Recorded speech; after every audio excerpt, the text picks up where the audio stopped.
अस्सलाम वालेकुम जी, आप देख रहे हैं वॉइस ऑफ सियालकोट और मैं हूं नदीम गौरी। यहाँ पर आज हाजा मोहम्मद आसिफ पाकिस्तान मुस्लिम लीग नून के बड़े रहनुमा है, वो आज अपने कागजात नामजदगी जमा करवाने के लिए आ रहे हैं, जिनके इस्तकबाल के लिए तकरीबन सैकड़ों की तादाद में अब तक मुस्लिम लीग नून के कारकुनान यहाँ पर जमा हो चुके हैं।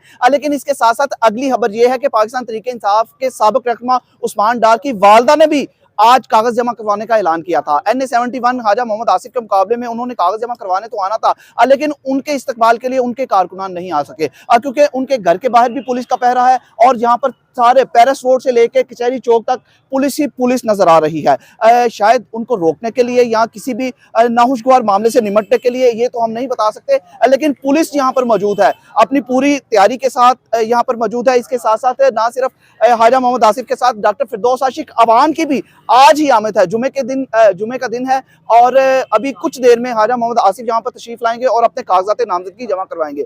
इसी तरह हमने कल जुमेरात के दिन पाकिस्तान मुस्लिम लीग नून के एक और रहनुमा अरमान सुबहानी और उनके भाई तारिक सुबहानी को देखा। उन्होंने भी कल इसी टाइम पे कागज जमा करवाने के लिए आए और हजारों की तादाद में कारकुनान ने उनका इस्तकबाल भी किया। फूलों की पत्तियां निछावर की, नोट लुटाए गए और ढोल की थाप पर भंगड़े भी डाले गए। लेकिन डार बरादरान के लिए, पाकिस्तान तहरीक इंसाफ के लिए इस तरह का कोई मामला नहीं हो रहा, क्योंकि पाकिस्तान तहरीक इंसाफ पर शायद कागज जमा करवाए। हाँ, एक चीज यहां पर मैं आपको बताता चलूं, जो लूज कैंडिडेट नजर आते हैं, जिनका इतना असर नहीं, इतना नाम नहीं, सियालकोट में अप्रोच नहीं इतनी, वो अगर पाकिस्तान तहरीक इंसाफ की जानिब से आते हैं कागज जमा करवाने, उनको कोई रोकथाम नहीं, वो बासानी आ सकते हैं। यहाँ पर नारे भी लगाए जाते हैं, पाकिस्तान तहरीक इंसाफ के झंडे पकड़ के भी आते हैं, उनको कोई रोक टोक नहीं, वो बासानी आकर अपने कागजात नामजदगी जमा करवा सकते हैं।